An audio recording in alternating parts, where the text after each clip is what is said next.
In this demonstration, we're going to take a look at the ProcessPoolExecutor, and we're going to do this in Visual Studio Code because multi-threaded apps tend to wreak havoc inside Jupyter Notebook and other editors.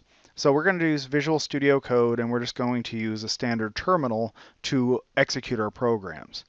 Now, because we don't have a notebook, I want to actually put some code in this file so we can properly handle the first run of the module itself. So what I'm going to do is I'm going to check to see if the name, the _name variable is set to main. That means this is the main module, or in other words, it's the one that was run directly from Python. And if it is main, then what I'm going to do is I'm just going to print main execution here, just so we can see that we are basically in the run of this module that was run directly from Python. If it's not main, that typically means it is coming from something else. And that something else could be the ProcessPoolExecutor, because every time we spawn off a new future from that particular executor, it is going to rerun this module, but from its context. So it won't come in with the name of main. Instead, it will actually have the name _mp_main_, indicating it is being spawned from the multiprocessing module. So we could say print, and we're going to indicate it is a worker thread or future spawned by, and then we'll put the name variable here. So if we were to save this, bring up the terminal, and just execute Python, and then from Python we will say, let's clear this first of all. Okay, let's just say Python, and we called it PPE demo. You'll see we get main execution, and that's it. So it only runs this code to indicate, yes, we're in the main fork, essentially, of this process. Okay, we're also then, if we are in the main execution, going to launch or run the main function. And we're just going to define the main function as a single function here. And this is where we're going to do the work to spawn off our threads. Okay, so let's start with a very simple example. And we'll call a method called singleFuture as such, which means we're going to need another def in here with the name singleFuture. And inside this, we can print something to indicate we're here. So we could say singleFuture like this, and put the parentheses here to indicate it's the function call. And then what we're going to do is spawn some kind of worker process using the ProcessPoolExecutor. So I'll say with, and I'll create a ProcessPoolExecutor, and I will indicate how many workers I want to have at most, and I'll say it's equal to 1, and we'll call it executor. So we're going to use the with block, so we have a context manager, so it'll clean up the ProcessPoolExecutor when it's done. But I just can't run this code right now because right now I don't know what a ProcessPoolExecutor is. So to get that, I'm going to have to go into the concurrent.future and module and import the ProcessPoolExecutor as such. Okay, now this with block should work, but I have nothing in the with block right now. So let's go ahead and put in here what we intend to do. With that executor, we're going to create a future object. Future object meaning that it is an object that will execute and complete at some time in the future. And the future object is actually created from the executor object we created in the with block. And we're going to submit a new job. And submit requires something that's runnable. In this case, we're going to use the POW function, the built-in power function, and we'll pass it the parameters 1, 2, 3, 4, and then 5, 6, 7. So it's going to calculate 1,234 to the 567th power. When that process is done, we can print the results by saying print future dot result. Now, when we kick off the thread or the worker or the future using submit, right now that spawns a whole new thread, or in this case a whole new process, because we're coming from the ProcessPoolExecutor, and the code can continue running. So as soon as this is done, the next line of code will run. This will not block and wait for the thread to finish. That would be pointless, because then there's no benefit to doing the multi-threading because we're locked. However, at some point we may want to get the result of that worker thread, unless it's a fire and forget thread. A fire and forget thread would be something that you launch, but you don't care about when it finishes. You just let it go do its own thing, and when it's done, it's done. Maybe it writes a file somewhere, and you can check for that file at a later date. Okay, so this is going to spawn off the new process, and then the result function is a blocking call on the future object. So when we say future.result, now it's going to sit and wait right here until that other thread is done executing. When POW is done executing, then we can get the result. Now this is a very quick call, so I imagine it probably doesn't have to sit and wait very long. But this is known as resynchronizing to the calling thread. We are waiting for the thread we spawned or the process we spawned to finish, in which case we sit and wait at this result call, we print the result, and then this will be complete. We don't really need the return statement here. It's just something for our benefit to see when this is done. If we wanted to return the result of the future, then we could also return that value. Okay, so right now the main function is going to call single future, which is going to execute this code, which spawns using a ProcessPoolExecutor a new thread, which will calculate the power that we indicated here, 1234 raised to the power of 567, and then we sit and we block and wait for that result. So let's go ahead and save this file, and then we'll rerun the code. Okay, so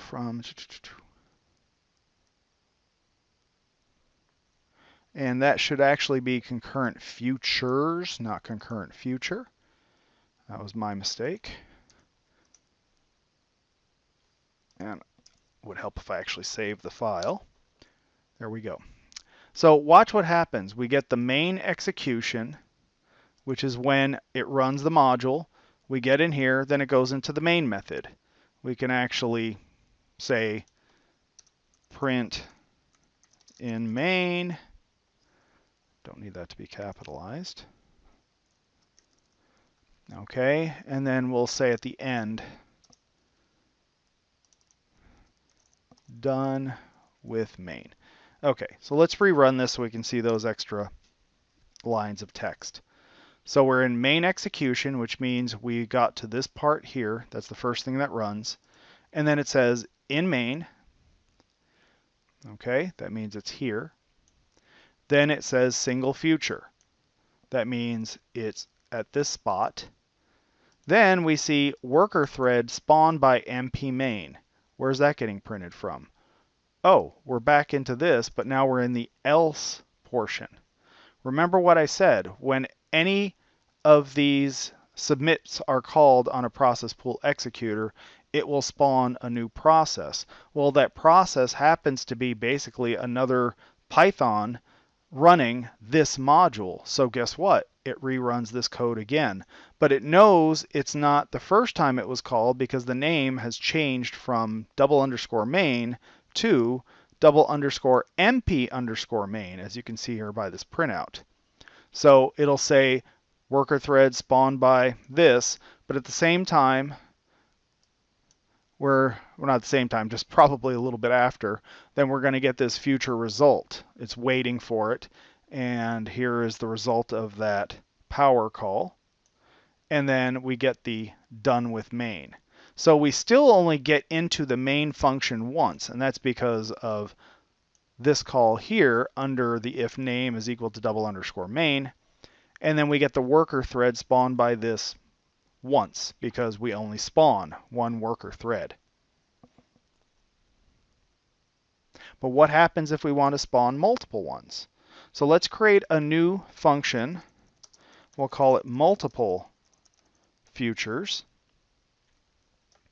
And again, let's just copy what we have first of all. We'll change this text to say multiple futures. And then we're still going to create a process pool executor. But this time let's create, let's say 4 threads. And we're still going to be able to use this power function, but we're going to do it several times. Okay, so let's go ahead and create a list. I'll call it workers. We could call it futures as well. Okay, and then we'll say for x in range, and the range will be 4. We're going to spawn off 4 threads. And here we're going to say workers dot append, and you might be asking, how come we're not using a comprehension? Well, absolutely, we can use a comprehension to do this as well. Executor, and then we're going to say dot submit,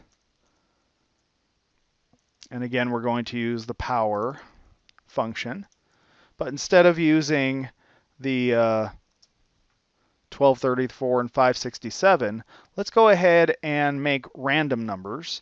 So I'll say rand int, and I know that there's a low bound and a high bound. So that will give me the base, and then after the base, I'll do another rand int. Oof, there we go.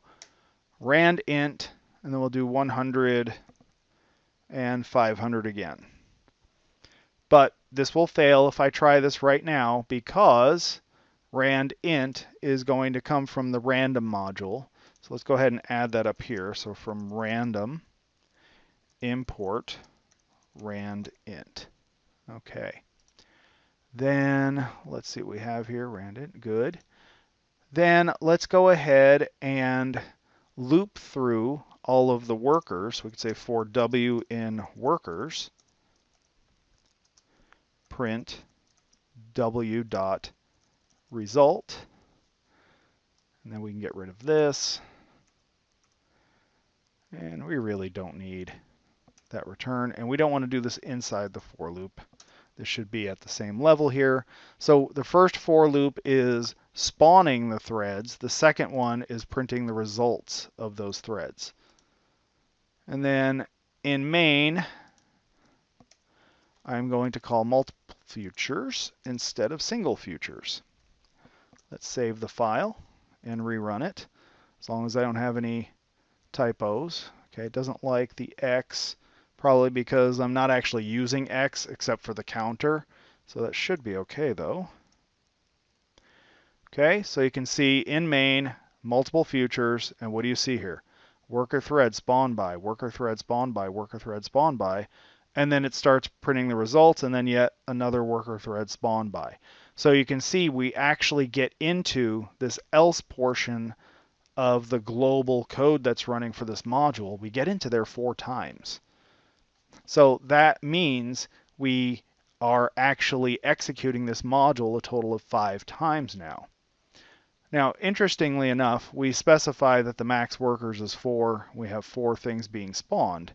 but it looks like only 3 were spawned before some results come back, and then finally the last item was spawned here. Now, does that mean that it's only able to spawn 3 at a time? Well, not really, because if you look here, there's the result of 1, the result of 2, the result of 3, and the result of 4. You can just tell by where the text ends. So I actually have 4 results here, and we could enhance that visibility by putting a carriage return or a new line character at the end when it prints. And what doesn't it like here? Oh, because that's right, that's an int.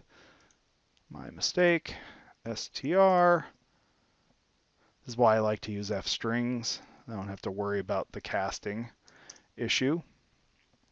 So you can see this time it printed out 1 of them here, then 2 of them there, and then another one here at the end. So as you can see, there's no rhyme or reason to how these are printed. And that's one of the interesting things about multi-threading, is when we especially do something like print, which is really synchronous on the, or synchronized to the main UI thread, or not user interface thread, but the main thread, you never know what order some of these things are going to come in, because you have, in this case, 5 different processes all printing to the same console. And what happens then is you sometimes get some of the messages first and then some of the results, or some of the results before some of these other messages that the worker thread was spawned by, etc. So you can't really guarantee that things are going to come back and print in the same order that you execute them. That's just one of the things about multi-threading you have to be careful about. So up until now, we've used a pre-built power function for each of our threads. We can define our own function. So let's define one called sleep5. And it's just a regular method, and sleep doesn't have a P at the beginning there.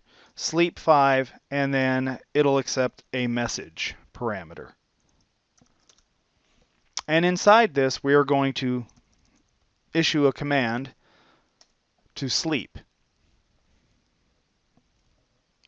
But to do this, we need to be able to include, or need to include, the sleep method from the time module. So let's go up here, from time, import sleep. Now notice here, I'm not using stars for all of these.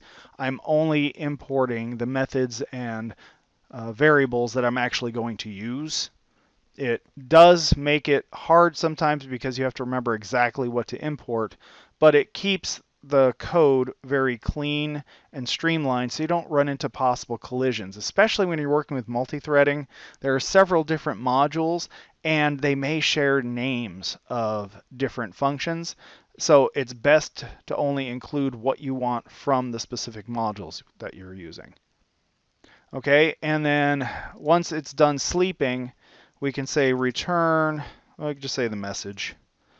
And return message is going to just indicate the value we passed in. We could add something to the message if we wanted to, but this is just to indicate how you can accept values into a thread method and how you can return the results. Okay, so real simple. Sleep5 is a method that's going to sleep for 5 seconds, so it's going to block its own thread for 5 seconds. And then it'll return the message passed in as soon as those 5 seconds have elapsed. If I scroll down, then we can create another method that is going to launch these sleep5 workers. So let's go ahead and I'll create a new one called single future sleep. That's my new method that I'm going to call to spawn my threads. And again, I'm going to utilize pretty much the same setup here. Oop, didn't mean to cut, I just didn't mean to copy. So I'm going to copy the code from the other single future. And again, we're going to say with the ProcessPoolExecutor executor, let's fix the printout so we know where we are. We can create just a single worker. We can set this to as many as I want, but we only need to create one worker. Then we're going to submit, instead of POW, we're going to submit the sleep5 method. And then we have to pass it some message. And what would a good message here be? Maybe sleep5 worker. And then actually then we could take a look at sleep5 done. So we'll add done when it's done. We can actually print out print message. We'll say start. Start.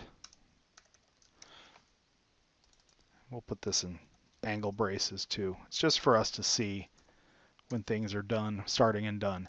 Now notice here we print at the beginning and then we just return the message done, and we can print from where we kick it off. So we are going to start it with the sleep5 worker here, and then we can do this essentially as a wait with the result, and when it's done it'll print. So let's go ahead and we will execute this method now, and I'll comment out the multiple. Save it and run it again. So you can see the sleep5 worker start, and roughly 5 seconds later you'll see sleep5 worker done and then done with main. So it did actually spawn off another thread. We can see that here in another process actually. And then you can see the start and done. Remember, it prints the start inside sleep5 and it prints the done as the result of that future. But what happens if we don't want to sit here and just wait for the result? The neat thing about this type of thread pool executor is we can take the future object that we get back and we could actually ask if it's done. So we could say, instead of doing the future result, we could say print, and we'll say, are you done? And then we'll put the result of future dot done. That'll return a true or a false value. That indicates if the future is done executing or was canceled. In this case, we're really looking for whether or not it's done. And let's go ahead and sleep in here. 6 seconds ought to do it, because that's how much time we have. We could sleep less. We could sleep 3 seconds. And then print, are you done? Let's make sure we're at the right indentation level. Are you done now? And then sleep another 5. Or 3, I mean. And then we'll do one more print. And then let's say, are you done now? Please. And then hopefully it will be done. And then we'll get rid of this result. Or actually, no, let's just leave it in there so you can see what the result was of that call. So let's save this and rerun it, and hopefully now we'll see some messages from the main executing thread. Are you done? No. Are you done now? No. And then finally, are you done now, please? Yes, true. sleep5 worker done with main. So you can see every time we asked, are you done, the first 2 times it came back false. Then finally, the last time it came back true, because the sleep5 thread is going to take 5 seconds to run, and the first time we asked was immediately after we spawned it, so chances are it's not done yet. Then we wait 3 seconds, ask again. We still haven't exceeded 5, so chances are we have to sleep another 2 or 3 seconds, and then we can ask again. It should come back true and give us the result. Now, I'm making a lot of assumptions here that these functions and these processes that are running these functions are actually going to take a specific amount of time to complete. And it's pretty close. If I run it and I want to see the exact timing of this sleep call and how long it takes for this function to complete, it should be very near 5 seconds. It should only be off by a couple milliseconds at most. However, this is a very contrived example. I'm making it happen the way it's happening. In a lot of other code, you can't guarantee it's going to be 5 seconds or 10 seconds. It takes as long as it takes. There could be files that you're waiting to be released, like if they're locked open by another process. You could be waiting for any number of things. So this is typically not the right way to do this, maybe in a loop, but once you start down this path, now you've essentially locked your main thread of execution, and it can't do anything until this code comes back as done, in which case you will print the future result, and then you can continue on your way. Now this is one of the times where a console or a terminal-based application is going to fall short with our ability to interact with it, because we basically have a single thread of text that we can print here. Thread's not the right word, but it's a continuous stream of text that we can output using the print function, but we can't like loop back to the top, print it again, etc. So this is not always the easiest way to see how threads are working in a terminal environment, where you have a user interface like Windows or even Mac OS with a graphical user interface, or even the web, where you can still interact with the program by clicking on your mouse while these threads are running. This starts to make a little more sense. But we can still make the best of this using the terminal as long as we understand those limitations. Now what I'd like to do is to create a new sleep function, but this time instead of being arbitrary 5 seconds, what I want to do is I want to make it random. Okay, so instead of sleep 5, I'm going to have sleep RAND for random, and we're going to, instead of a message, we're going to have a thread number. And what I mean by thread number, it's not the actual thread number used by Python, but it's a number we're assigning to it as we spawn these threads. That way we can keep track of them ourselves. Okay, and in sleep rand, what we're going to do is we're going to keep track of the start and finish time, so we know how much time each thread took to execute. So to do that, we're going to need yet another import at the top, and this time it's going to be the date time module. And let's go back to sleep rand here. Then what I'm going to do is I'm going to get the current time at the very beginning. So we'll say start time is equal to, and then we'll say dt.datetime.now. And this should give us the current time at the moment that this code executed. We're also going to use that same code towards the end,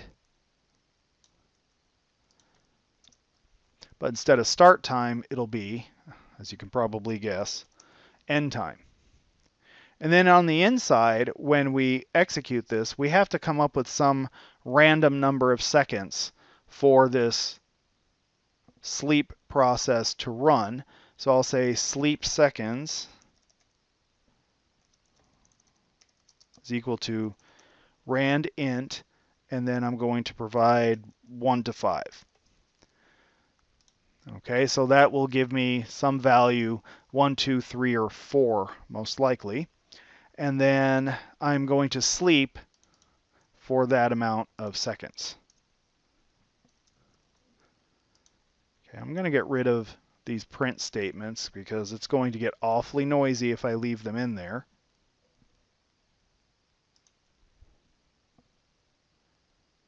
And then after it's done sleeping, I get the end time. I want to figure out what the total time of execution was.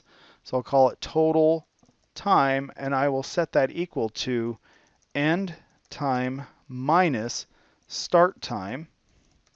And since the datetime class has the operators for subtract overloaded, we can actually do this type of subtraction here.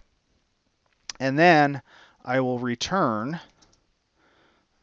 let's do an F string, and I'll say thread num completed in total time dot total seconds. Okay, this should, and then I'll put an S for seconds at the end. So this will get me the total number of seconds that total time ran, or that total time is equal to, and it should print that out in the return statement. Okay, so that will be the sleep ran function, and then I'm going to have to kick this off somehow. And I can use the same techniques I used earlier. However, I want to have a different way of spawning these threads, and that's using the pre-built map function inside of the executors. So let's go ahead and come down here, and I'll define a new method, and I'll call it many futures map. Okay, so this is what we're going to call from main. And let's come up with a number of futures that I want to spawn. Let's say 20. And then how many executors or executor workers I want to create. So we'll say executor count. It's really worker count. Let's just call it executor count for now. And we could set it to the same, 20. Okay.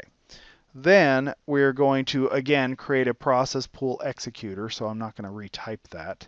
So let me go ahead and copy that. And this time when I create it where it says max workers, I'm just going to provide the count here instead of a 1.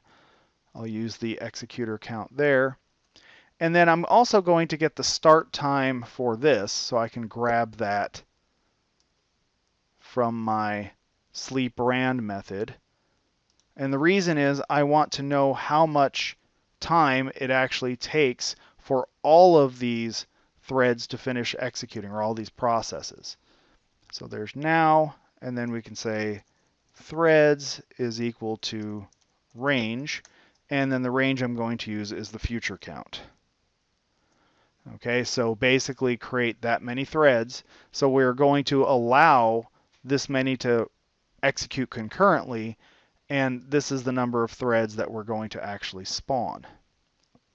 And the reason I'm putting it inside this threads list, because that's what range is going to return for me, is because I'm going to use the map function. So we could say for result in executor dot map, I'm going to pass it the sleep ran function, and then I'm going to pass it threads. Now, if you're familiar with the map function that's typical in map filter reduce calls, the map function is essentially going to loop through threads, and for each value in there, it is going to execute that method, the sleep ran. So it's going to go from 0 to 20, or 19, not 20, because the range is exclusive of the upper bound here.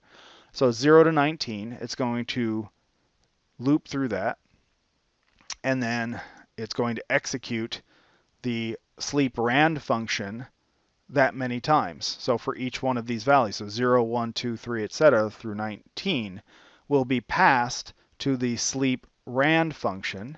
So as you can see, your sleep ran will accept a thread number. That's where that thread number is going to come from this range I created here. So there's nothing fancy going on. It's just a way for me to have a list of consecutive numbers that I'm going to use to identify the different threads that are being spawned by this map function. And for each result, I'm going to print the result. So the interesting thing about how this works is that this result that comes back is the same as the result that comes back from the future.result call. So when it spawns each of these threads, it is actually doing the future.result call for us, and it puts the result in this result variable. The other interesting thing about this is that these will come back in the exact same order that we spawned them. So even if you have a thread that takes longer to execute at the beginning than one that follows it, it will still print out the first thread's results first, then the second, then the third, then the fourth. So the order is pretty much going to be the same as however you spawn them in this list. Since our thread numbers are going to be 0 to 19, when we get the results back, we should also see the results in that same order, 0 to 19. Then I'm going to get the end time and total time just like we did up here for the individual threads. Let's make sure these are the right indentation level. And then instead of saying thread completed, we're going to say total process completed.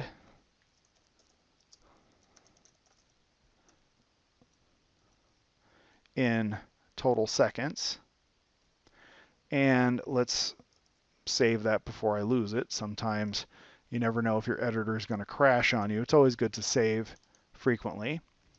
And we'll call that manyFuturesMap function. And let's see if it executes. So you can see all the worker threads spawned by npmain. Then it's coming back thread 0 completed, thread 1, thread 2. And notice here thread 0 took 3 seconds to complete, a little over 3. Notice, as I mentioned before, there's always going to be some context switching, and it's not exactly going to be 3 seconds. There is a few extra milliseconds, in this case microseconds, that are added to it, and all of them have that slight addition.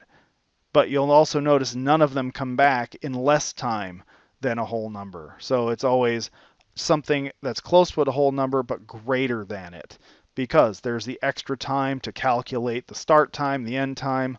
All of that takes ever so slight amounts of time, but it does register. Okay, so you can see thread 0 through 19, and then we have done with main. Now the one thing that we don't see, as you can see here, is the total process completed in. And that's because it returns it from this manyFuturesMap, and I neglected to do the print call here. So we'll just wait a few more seconds and we'll see the result. And hopefully you'll see that it should take a little bit longer than even the longest running thread. That's because some of them took 5 seconds. Their setup, it probably couldn't run all of these processes at the same time. So this is something you have to be cognizant of. Even though I told it it could use so many workers, it may not actually be able to use that many workers. In fact, for the ProcessPoolExecutor, it's really never going to be more efficient than the number of cores you have on your system. So in this case, I'm running with 8 cores. It did the best it could in there. There's some context switching going on, but it can't really perform things in the same amount of time as the longest running thread. It's always going to take a little bit longer. In this case, it was a little over 6 seconds. But there are different ways for us to wait for completion of our tasks. So let's take a look at the asComplete function. That allows us to print the results as they complete. So let's go ahead and create yet another function. And this time I'm just going to type it offline and I'll paste it in one shot. Okay, so we have this manyFuturesAsComplete method. Let's take a look at what this is doing. I again create these variables for future and executor count. I again create a ProcessPoolExecutor, and then I create the start time to figure out when we started this. And this time, instead of using executor.map that we used in the previous example, I'm using a comprehension. So this comprehension is going to create a list of futures.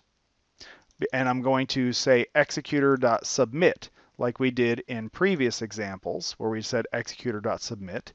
But because we're doing it inside of a comprehension, it's going to do it for every x, in this case, in the range of future count. So in this case, 10. So it's going to create 10 of these futures, and it's going to execute sleep_rand as the future method that's being wrapped, passing it in the x again. It's going to represent the thread number, so 0 through 9. Then we can use this as completed method and pass it the list of futures. Then it's going to start reporting as the threads complete. But unlike map, we don't have a guarantee of the order that these are going to come back in. And for each future that comes back complete, then it's going to print the results. Okay, and then let's go ahead and get the end time, as we've done several times already, and the total time based on end and start time, and print how long it took for the total process to complete. Okay, as a matter of fact, I'm going to change the previous method to use a print as well. That way we keep all of our methods consistent. And I'll change this from being a print to just calling the many futures map. And then we're going to call many futures as complete. And I just realized something. It will fail to run right now because we never told it where to find the as complete method. So what we're going to have to do is from concurrent futures, where we import the ProcessPoolExecutor, we also have to include as complete. Then we can call that method. So let's go ahead, scroll back down to our method. Okay, or as completed, sorry, not as complete. That's better. Now it won't complain, hopefully. There we go. And let's go ahead and run it. You can see here the threads that are being reported as complete are not in the same order as they were spawned. In this case, we have 4, then 3, then 1, then 0. But if you look at them, it should be in relatively the same order as the time of execution for each of those threads. These two right here could probably be swapped just because the times are a little bit different, but they're so close, these two as well, that again, it could be just who got to the print command first when the thread finished executing. So in general though, it's going to be in the order that it takes to complete. And because this time I kept things relatively limited to 10 threads, you'll notice here it only took a little bit over 5 seconds for us to finish execution. Okay, if I put it back up to 20 in here, I would expect to see something in the 6s again for this to finish, except it's going to be in a different order for the reporting.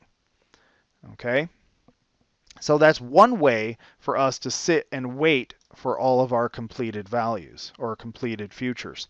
There's another way, which is known as the wait command, and I just pasted that in here as well to keep you from having to watch me type. And the wait command is going to be very similar to the as complete, except, as you can see here, we use this wait function to say wait for all the futures when all are completed. It could be all completed, wait till the first is completed, or wait for the first exception. That means one of them accepted out, usually because of cancellation. Okay, then we'll have threads are done, and then we can loop through all of them again. And we don't have to say as completed here, but it's the easiest way to get the results. And so we can do it that way. We can also just loop through the futures and get them as well. Let's go ahead and put this in our main function. And I better put the wait command in the import statement, because just like as completed, we're going to need that as well. But we're also going to need this all completed constant, which is defined. You know, I'm going to grab all three of these, which is why I put them in this comment to begin with. So we can see what happens differently based on if I used all completed, or first exception. Okay, so right now it should wait right here until all threads are complete. Again, we spawn our 10. They could take up to 5 seconds to complete. All threads are done, and here are all the times. This time, it came in just a little under 4.5 seconds. So it's not too different than the as completed. Okay, so we have 4.46 seconds.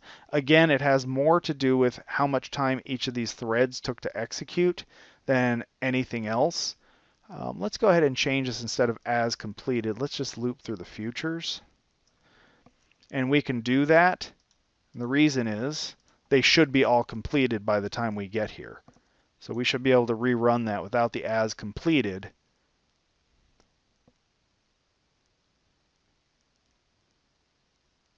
And you can see we now get 5.5 seconds. That's probably because we have a bunch of 5s in here this time. Okay, so we don't need the as completed in here when the return when is set to all completed. If on the wait function, where we pass it the futures that we're waiting for them to complete, remember they were created in this comprehension the exact same way we did up here in the many futures as completed, we are telling it wait right here until all are completed. Now we can also say wait until first completed. So we say first thread is done. Now, if I do this, it's going to sit and hang on the first future that's not complete. So that's where the looping through as completed could be very useful at the end here. Again, because we're only guaranteeing that the first thread, not threads, first thread is done. Let's rerun this. So first thread is complete. It was done in 1 second, but you can see it's still waiting for the rest to complete, which took 5.59 seconds. So when we change it to first completed, it only waits as long as the first thread takes to complete, which happened to be thread number 5. It only took a little over 1 second. Now, one thing we haven't talked about yet in any of these demos is how each of these processes can talk to each other. And this is a difficult thing to do with the ProcessPoolExecutor because each one of these is going to be in a different process. When it spawns the sleep rand, it's going to be a sleep rand from a different instance of the ppe_demo.py module.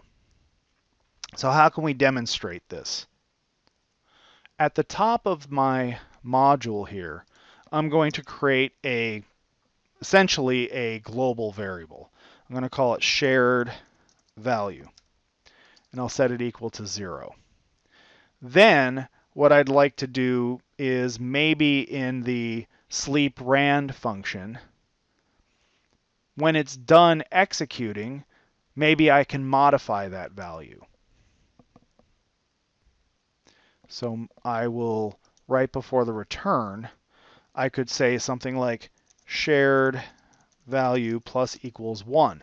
Now, there might be some red flags jumping up in your mind right now because this shared value is technically a local variable that it's going to say has not been declared yet. So to make sure it knows I mean the shared value at the global level, I'm going to call it global shared value here, so then it knows which one I'm talking about. Not a problem. Okay, so then if we have 10 threads that are spawned, that should be a 10 when it's all said and done. So let's go down here to the main, and then we'll also do the global command here. So global shared value, and then we'll print shared value is shared value. So what did I change here? I created a shared value variable, and this needs to be in parentheses, my apologies. I created a shared value variable, which is up here. I could have also put it in another module that typically makes it easier for us to share a value, but let's just leave it as is. So we have the shared value set equal to 0. And then in the sleep rand, when it is done, I point to it by saying global, and then I increase the value by 1. And then when everybody's done in the main function, I print the value. Let's go ahead and run this again now, as long as there aren't any exceptions. Shared value is 0. Why is that? Well, the reason is because it is the shared value as defined by the main execution module. So what I mean by that is when it's run for the first time, when I said Python ppe_demo.py, it was the first time it's executed. That is the main execution of that module. Any of the processes that are spawned create another module and it runs it. And remember, they are named MP main. Okay, that's what it's the name is given. Instead of _main, it is MP_main. So, in fact, we have, for 10 processes, we end up with 11 of these shared value variables. So if we were to, in the main, right before it runs here, we could say shared value is equal to 1. And then in the else branch, let's set it equal to 2. We save it, rerun it. Now hopefully we'll see that the value, when it comes back, is in fact the 1. Because that's where it was created, in the main thread. But each of these threads, let's go back to the sleep rand, which is using this, should see these as 2s. Let's go ahead and print shared value is, and we'll put it with an F string.